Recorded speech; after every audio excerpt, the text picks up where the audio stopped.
Hi, and welcome to my channel, Laura's Library Card.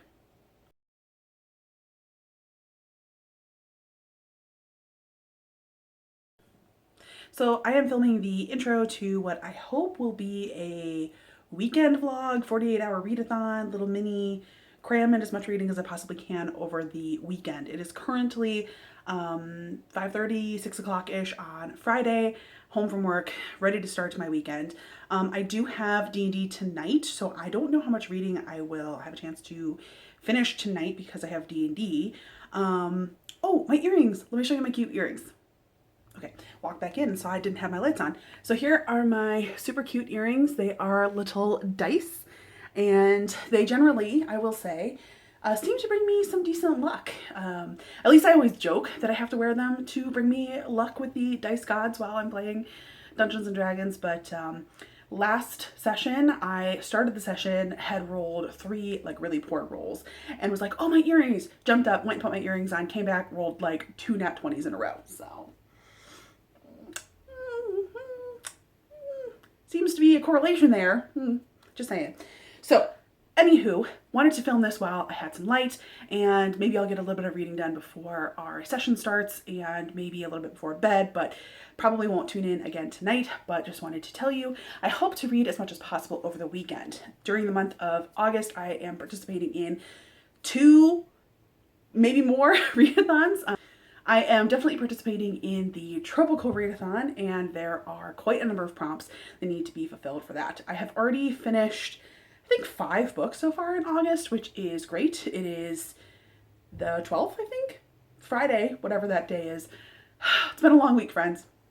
And I've already finished quite a number of books in August, and I'm hoping that I can crank out at least 2.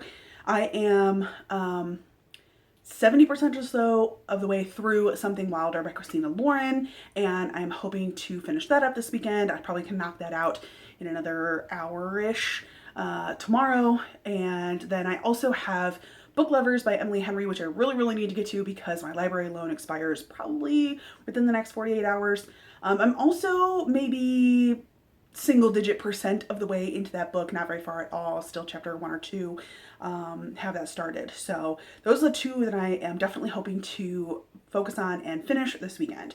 I have a number of other opportunities or options that I can pick from. I have Husband Material by Alexis Hall. I requested this new release quite early from multiple libraries, so I actually have a copy available, as well as an ARC? Do I have an ARC? No, I don't have an ARC.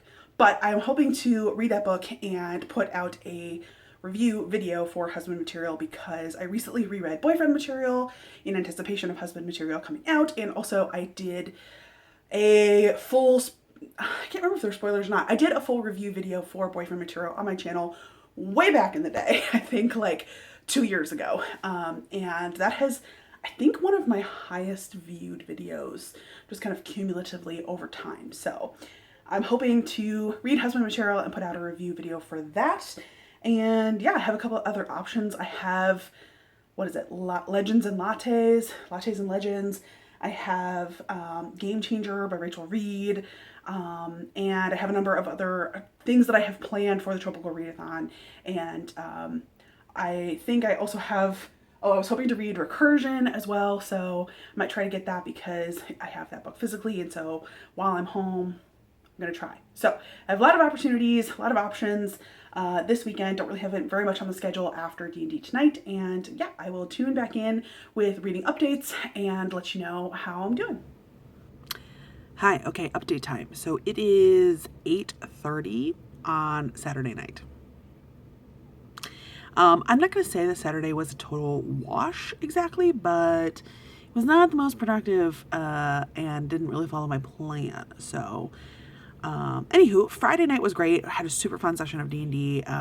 We are encountering a dragon, surprise, encountering a dragon during Dungeons and Dragons, but it doesn't happen as often as you might think. And things took a wild turn, and it's like, it was definitely like a crazy wild adventure last night, and we are into the thick of it, you know, so we've got a lot of cool decisions to make and had a good time, and hung out with friends, and it was a good time, you know. So Friday night worked out great, had fun times, and then Saturday so far, I've been kind of a bum. Slept in a little bit and then ran errands and shopping, grocery shopping and stuff with the husband. We got lunch and then we hung out. We ran all cutesy and watching TV, blah, blah, blah, blah. Then I took a nap. So yeah, so here we are at 8 p.m. and I am getting on to update you because I have just finished Something Wilder by Christina Lauren and I wanted to give you an update.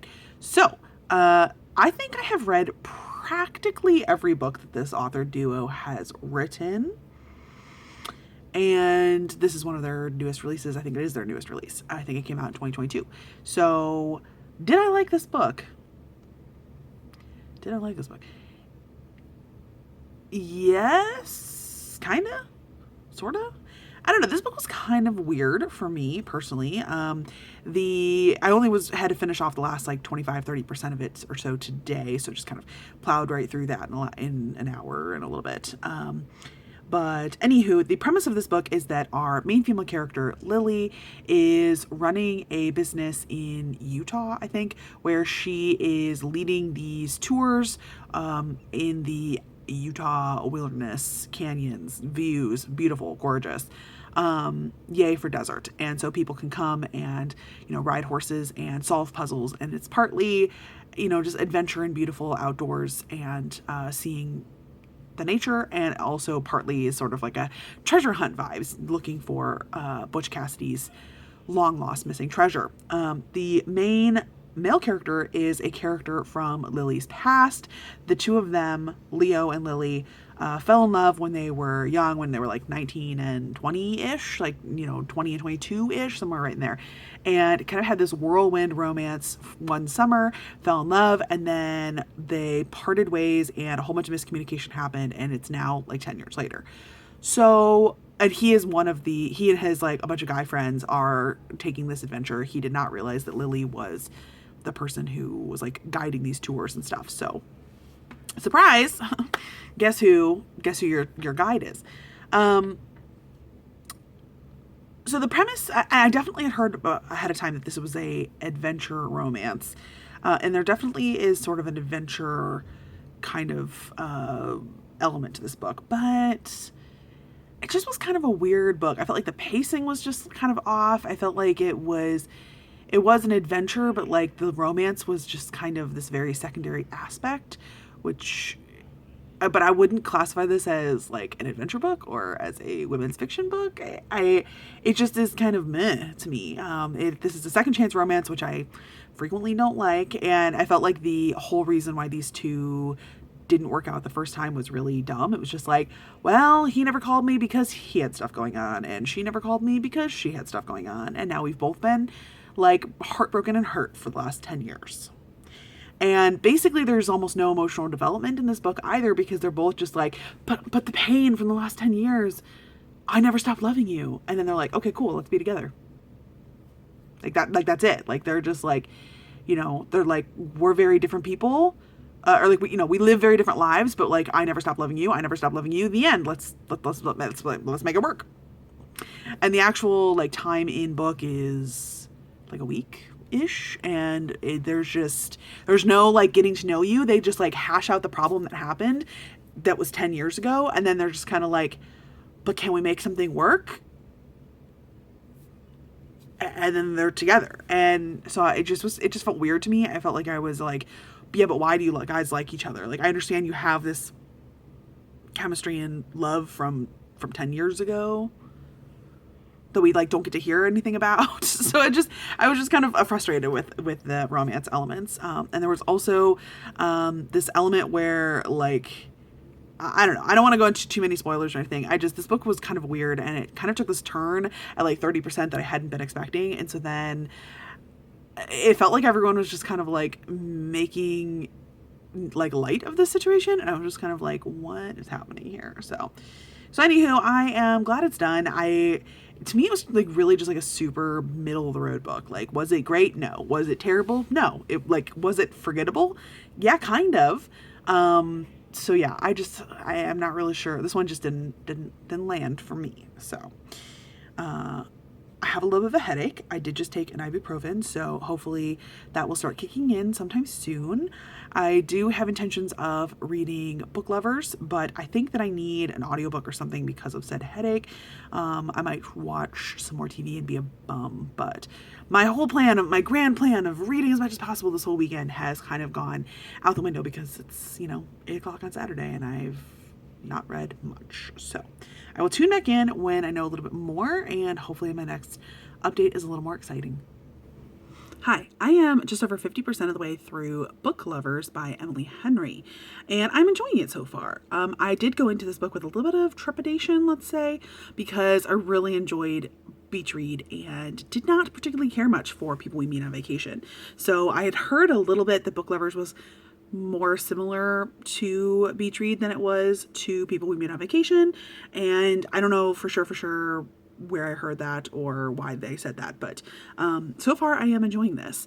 The premise is that our main character is Nora. She is the classic trope of the uptight city woman, slicked back hair kind of woman. That's how she thinks of herself. She's a publishing agent, and she is a career woman, and she is thriving, but also like she doesn't really have like any romance in her life, and she's kind of okay with that.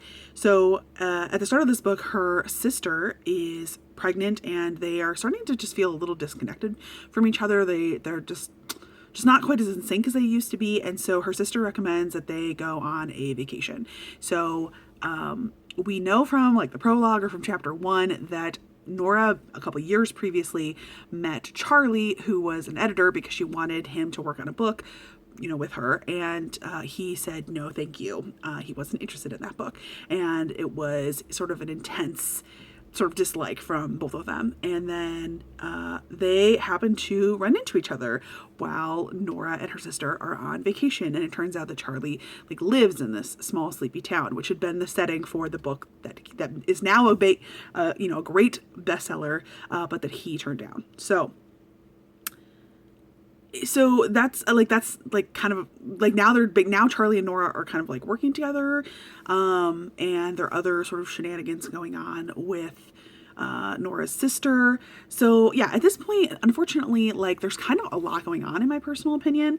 Not unfortunately, but there is a lot going on in my personal opinion. There is like all of the frustrations that Nora is experiencing with her job and editing and stresses of a job and, suddenly being in this unfamiliar town, slow Wi-Fi, etc. She and Charlie have this undeniable chemistry between them, but she has never tried, it's her policy to not date a coworker. She doesn't want to have anything romantic between them, so they're both, and neither of them do. They're fighting this. There's something going on with Nora's little sister Libby, who is like both recovering while she's here because she had looked really tired and kind of worn out, and so she's getting some of her like health back, and in some ways Nora feels more and more connected to her. They're getting back in sync, but then like there's certain small little things that Libby is saying or doing that Nora feels are like red flags or are different, or she's trying to figure out if something's going on with Libby, and Libby sort of jokingly had come up with this list of 12 or more things that they should do on this adventure, on this vacation. And it was things like ride a horse and go skinny dipping and go on dates with men, and a lot of these are tropes pulled from romance books. And so I don't know, there's also this whole element where like Nora has made a bet with Charlie to like complete this list. I don't feel like that's a huge like spoiler or anything, but that happens at like 43% of the book or something like this. So it just feels like that could have been a premise, like, hey, like, can you complete the bucket list kind of situation. I feel like that is a trope that I have seen in romance books, and I wondered if that was sort of what was happening here, but it seemed a little odd to me pacing wise for this element to be introduced at this point in the book, at the 40% of the book. It feels like that should have been introduced earlier in the book if it was going to have a bigger role, but then why have it at all? I do feel like if you are a person who really enjoys witty banter, snappy comebacks, tons of one-liners, not necessarily puns, but just the snappy zingers, I think that is chock full. This book is chock full of those. And there is a lot of flirtatious, fiery vibes between Charlie and Nora, and I think that like even amongst Nora and Libby, we are just getting this glimpse of just back and forth and zing zing zing. So I personally enjoy those elements. I love a little good bit of wordplay, and especially when they are zingers. So I'm enjoying those elements. I am interested to see where it's going to go. We sort of feel like Charlie is holding back on things, and Nora just feels pulled in too many directions to give any focus to a romance at this point. So there definitely has been some steam and tension, but like I'm interested to see how this is going to turn out. So I will tune back in when I have finished, or if something very big happens.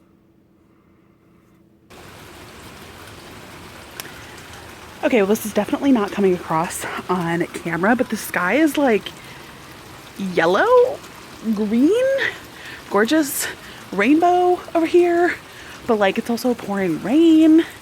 It really just looks super gray on camera, so probably won't even like use any of this, but it's like sunset rainbows and a sickly bruise color. Well, I started recording this and then the power went out, so I had to change positions because I had to find some natural light. So this is me finding my light.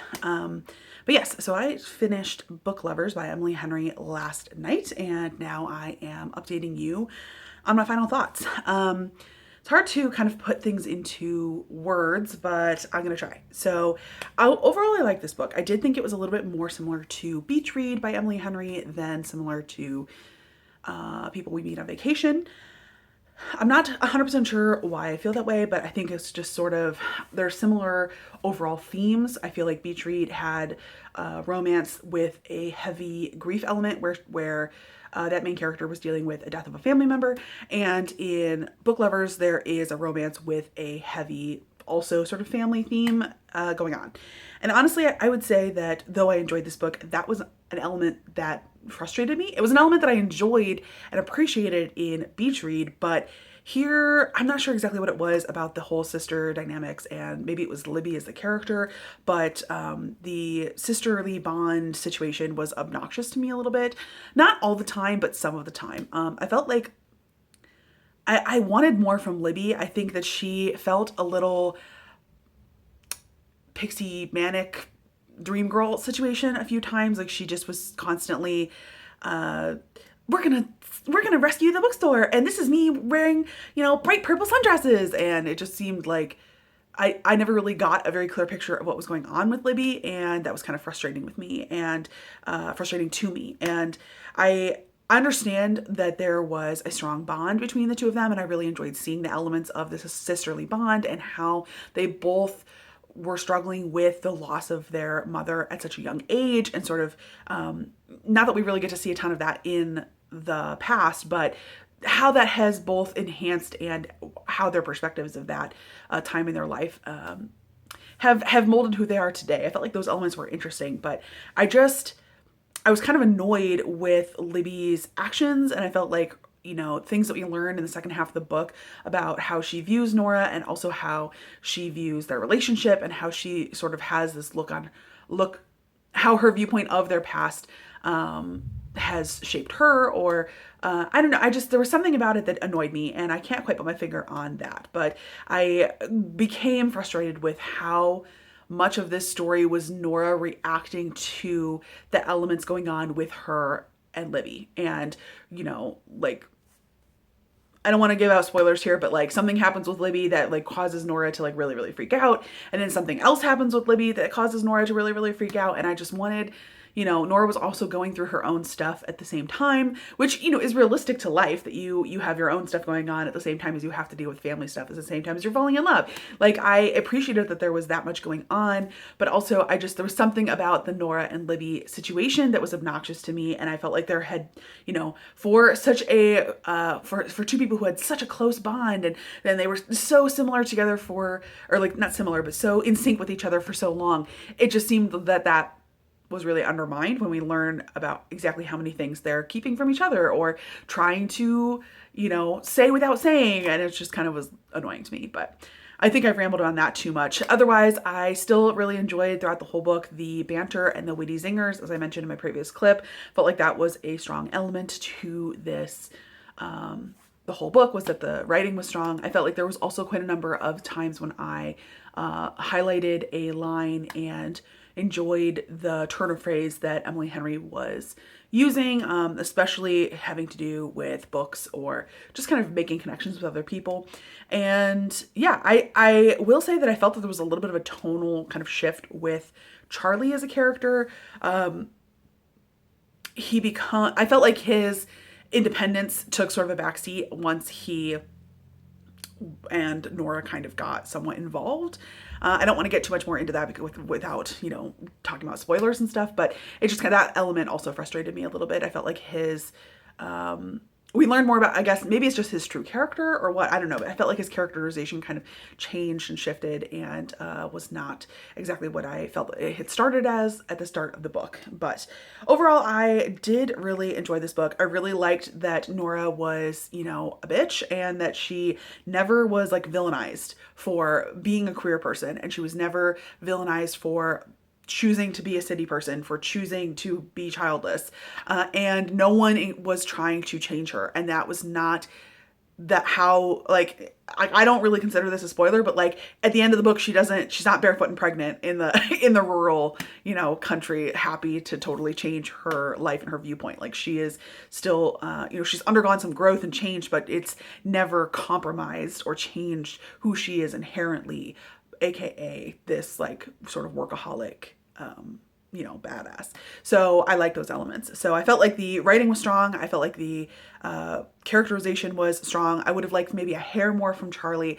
I think that the sister element could have been done better. I like that there was so much inclusion of it and that was a strong element to Nora's growth and change in story, but also I was frustrated by that. I think I wanted more from Libby. I felt like Libby was just putting too much on Nora, or Nora was putting too much on herself because of Libby, and Libby did nothing to help there.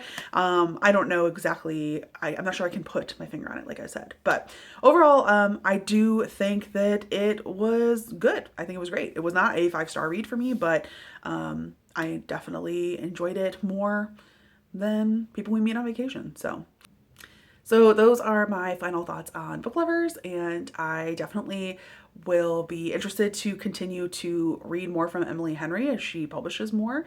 And thank you so much for watching. Let me know any thoughts down in the comments on either Something Wilder or Book Lovers. I know those are two big 2022 releases. And yeah, thanks so much for watching, and see you next time. Bye.